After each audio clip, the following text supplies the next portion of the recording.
Before we dive in, remember, facing the dark side of ourselves isn't easy. But if this video resonates with you, consider liking and subscribing.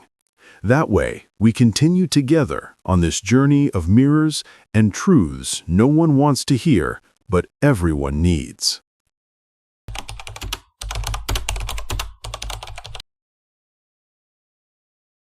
You think you know who you are. A name, a story, a voice inside your head that never stops talking. You call it me. But what if that voice isn't you? What if it's just an echo pretending to be alive? Alan Watts once said, "The feeling of being a separate self is an optical illusion of consciousness. An illusion so convincing that you spend your whole life defending it." This video is about that illusion, about how the you defend so fiercely isn't what you think it is. Because behind that voice in your head, behind the endless need to protect, prove, and define yourself, there's something watching. Something that doesn't belong to the story. And when you see that clearly, something extraordinary happens. The fear of disappearing begins to fade. The walls begin to crack. The fear fades. Because the end of you is not death, it's freedom. Stay with me, because before this ends, you'll see what really happens when you stop being you. You weren't born knowing who you are. You were born as awareness, raw, open, without edges. Then the world began to name you. Before you even had words, people were already teaching you where you ended and everything else began. This is your hand. This is your toy. This is not yours. And each word carved a line, invisible but permanent. That's how the fiction began. You didn't become yourself. You were told who to be. And the moment you accepted that version, something inside you quietly disappeared. What used to be an open field of experience became a small room with mirrors. Every thought now had to pass through the filter of identity. Does this fit who I'm supposed to be? Does this make me lovable or strange? That's how freedom turned into performance, and how presence turned into persona. The story of you. At first it was harmless. It helped you survive. It helped you navigate the noise, get what you needed, feel safe. But slowly, the story became heavy. You started believing that the voice narrating your life was your life. You started living inside a sentence, one written by the expectations of others and rewritten every time you were praised or rejected. The child that once looked at the world with wonder began to divide it, me and them, mine and theirs, right and wrong, wanted and unwanted. And somewhere between those lines, you forgot the silence that came before the words. Alan Watts used to say that the ego is not a thing. It's a social convention, a symbol we use to play the game of being human. But the tragedy is that we forgot it was a game. We started defending the symbol as if it were our soul. So you built a mask, and then another.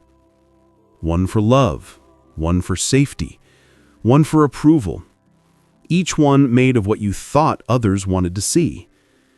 Soon, the masks became armor, and you forgot what your own face felt like. And the longer you wore those masks, the more they started to grow into your skin. Every approval tightened the armor. Every rejection added another layer, until you could no longer tell what was protection and what was prison. You looked in the mirror and saw fragments, pieces of everyone you tried to be, but no trace of who you were before you learned the word I. You see, the I you think you are, the one who plans, defends, remembers, and worries, isn't a solid entity. It's a process, a habit of perception repeating itself. It doesn't exist on its own. It only exists in comparison. Without them, there's no you. Without contrast, no boundary. The ego survives by opposition, by separation. And that's why it's always afraid, because anything that threatens to dissolve those boundaries, silence, rejection, stillness, loss, feels like death. But it's not death. It's the beginning of remembering. The cracks in the mask aren't the end of you. They're the first signs of life underneath. The pain you tried to cover was never asking to be cured. It was asking to be seen. The illusion of control kept you safe, but it also kept you small. So before you rush to fix the cracks, maybe look through them, because that's how the light finds you. The cracks are small at first, barely noticeable. Moments when the noise inside your head stops, and for a second, there's just silence. But silence terrifies the ego, because in that silence, it stops existing. That's why you reach for noise, for conversations, notifications, movement, goals, anything to remind you that you're still here. Because stillness feels like death.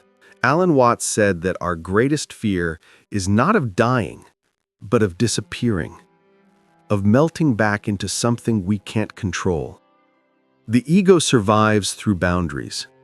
It says, this is me, and that is not. It clings to ownership, to separation, to control, not because it's evil, but because it's fragile. It's a child pretending to rule a universe that only ever existed inside its imagination. So when the boundaries start to blur, when the old identity begins to crumble, panic sets in. You start to feel like you're losing yourself, but what you're actually losing is your attachment to the idea of yourself. The ego doesn't die peacefully. It fights. It bargains. It tries to rebuild its own cage and call it healing. That's why the moment you begin to awaken often feels like breaking down. Because from the ego's perspective, it is a breakdown. Its walls are falling, its stories collapsing, its certainties dissolving. And so it calls the unknown danger. It calls surrender weakness. It calls silence emptiness. Anything but truth. Because truth doesn't flatter the mask. It melts it. You'll notice this fear everywhere. In the pause before you tell someone what you really feel. In the ache that comes when you're alone without a screen. In the tension of trying to be enough. It's the fear of vanishing, of realizing that without the story, there's no one left to protect. But here's the paradox. What you're afraid to lose was never real enough to keep. You can't dissolve what was never solid. You can't die twice. The self you fear losing is only a reflection. And reflections don't drown when the water moves. They vanish and return with the next light. So maybe the fear isn't a warning. Maybe it's an invitation. An invitation to fall into what's been here all along. The awareness that was watching every story, every failure, every face you wore. Because beneath the fear of dissolving, there's something timeless that never needed a name. And the moment you stop fighting the fall, you realize there was never anywhere to fall to. You were always the space itself. The ego doesn't live in the body. It lives in the mind's labels, in the words that divide experience into mine and not mine. You think you're free because you can choose, but what you call choice is often just the echo of an identity defending itself. After all, how could the I that was born from comparison ever feel safe without something to compare to? So you build a world of mirrors. Everything you look at becomes a reflection of what you believe you are. People stop being people. They become confirmations or threats. You don't see them. You see what they make you feel about yourself. That's how the prison of identification is built. Brick by brick, thought by thought, until you mistake recognition for connection and control for peace. Alan Watts said that the self is a symbol, a useful one, but dangerous when taken literally. Because the more you identify with the symbol, the more you start living for it. You defend your image, your opinions, your history, as if losing them meant losing existence itself. And so you become a curator of your own mask. You decorate your cell with achievements, labels, and roles. You post fragments of yourself hoping to feel whole. But deep down, you know you're feeding an identity that can never be full. Every like, every compliment, every agreement is another grain of sand in a bottomless glass. The ego doesn't want truth. It wants confirmation. Because truth ends the game, and confirmation keeps it alive. That's why arguments feel like survival. That's why being misunderstood hurts so much. It's not the words that wound you. It's the crumbling of who you thought you were. When someone challenges your belief, they're not attacking you, they're touching the bars of your cage. But here's the paradox. Those bars are transparent. They don't keep you in, they keep the world out. The more tightly you hold on to identity, the smaller your world becomes. Soon, you're not protecting who you are. You're protecting who you refuse to stop being. And that's the real prison. Mistaking your reflection for your reality. So the question isn't, who am I? But, what am I unwilling to stop being? Because freedom isn't found in becoming something more. It's found in no longer needing to be someone at all. And the moment that realization hits, the mask doesn't shatter, it just becomes transparent. You still play the game of being human, but now you know it's a game. And knowing that is the first crack in the walls you built. You don't notice the first crack when it happens. It's not a revelation. It's a pause. Something subtle, like the breath between thoughts. You're washing dishes, walking home, staring at the ceiling, and suddenly the voice in your head doesn't sound like you. It's distant, almost mechanical, like an echo repeating itself out of habit. That's how awareness begins, not as light, but as space. The same stories keep playing, but now there's a watcher, and the watcher isn't judging, just seeing. Alan Watts said that awakening is not about becoming holy. It's about seeing clearly that there was never anyone to become. At first, this awareness feels fragile, like standing in a room where the walls are turning to glass. You can still see the shape of your old life, but it's translucent now. You can't believe the story the same way anymore. Part of you wants to go back to the comfort of believing, back to the simple certainty of being someone. But once you've seen the illusion, pretending becomes painful. The old identity doesn't fit anymore, and the new one hasn't arrived. You're suspended between what was and what is. A bridge with no destination. a silence learning how to speak. And that's disorienting, because clarity destroys comfort. When you start to see, you also start to lose everything that depended on blindness. You begin to notice how much of your day is spent performing for the mirror. You notice the small lies you tell to stay consistent with who you think you are. And each realization is another crack, a quiet, invisible revolution.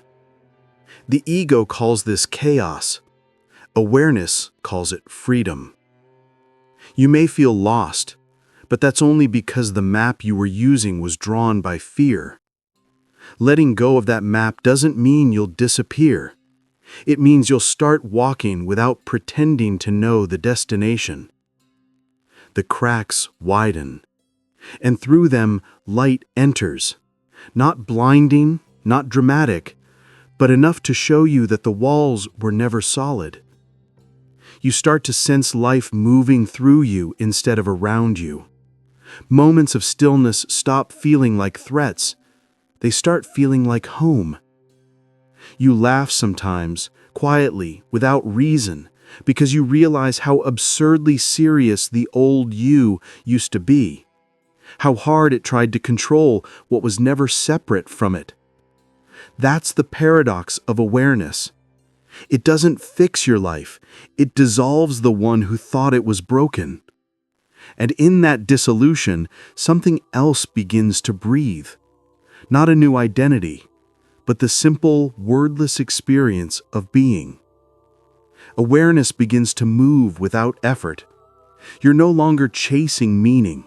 You're letting life unfold through you, like breath, like tide. Even pain feels different now. Less like punishment, more like the pulse of something vast, reminding you that you were never separate from it. There's no rush now, no one left to become, just the steady rhythm of awareness expanding through every crack, turning what was once a prison into an open window. When the walls finally vanish, there's no explosion, no enlightenment, just space. Silent, infinite, familiar, like something you've known all along. You look for the you that used to live here, but there's no one to find, only the gentle rhythm of existence, breathing, moving, seeing through you. Alan Watts said that awakening isn't about becoming something new, it's realizing you were never anything separate to begin with. The ego always imagined liberation as an event, a breakthrough, a grand awakening, a final moment of arrival. But this is softer. It's the quiet recognition that nothing was ever missing. The you that feared, desired, achieved, and defended was never destroyed. It simply dissolved into what was always here. Like a wave remembering it was ocean.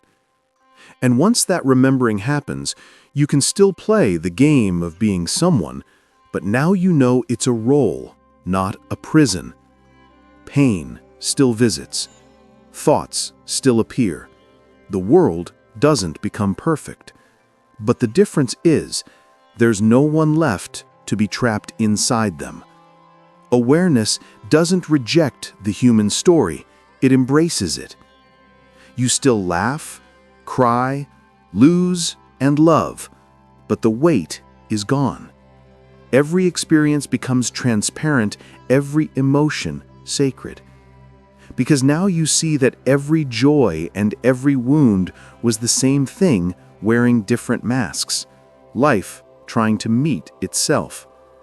And in that meeting, you discover peace that doesn't depend on silence, love that doesn't depend on belonging, and meaning that doesn't depend on control. The end of you is not the end. It's the beginning of seeing clearly. You were never the wave crashing toward survival. You were the ocean watching itself move. Everything you called mine returns to stillness. Every story, every name, every face dissolves, but awareness remains. untouched.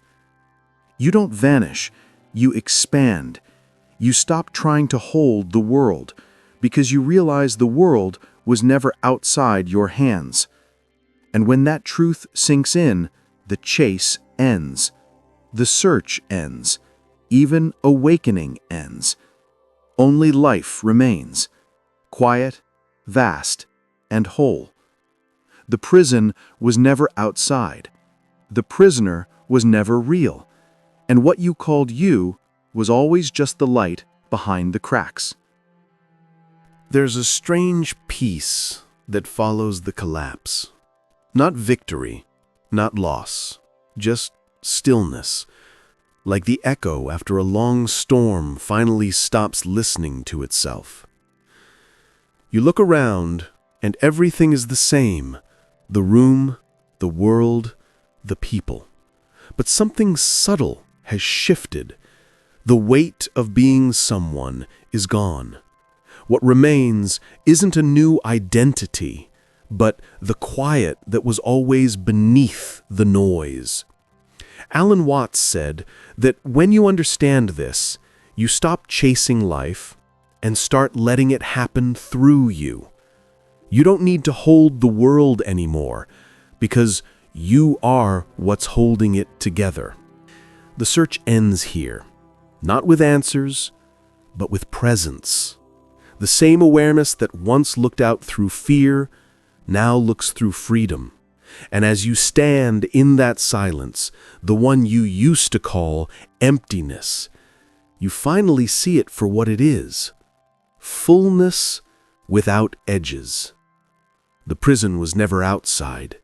It was made of thoughts, of names, of me. And now, where the walls once were, there's only open sky. If this moved something inside you, stay. We're building something for those who don't fake it.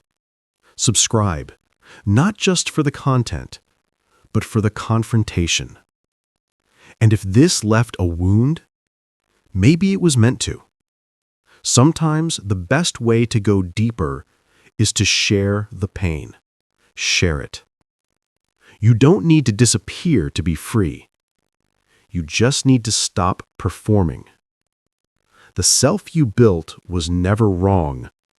It was just scared. Scared to rest. Scared to stop pretending it was separate. But awareness doesn't ask you to erase yourself. It asks you to see through yourself, gently, honestly. If this left you quieter than before, it's because something in you recognized the silence, the part that was never the mask.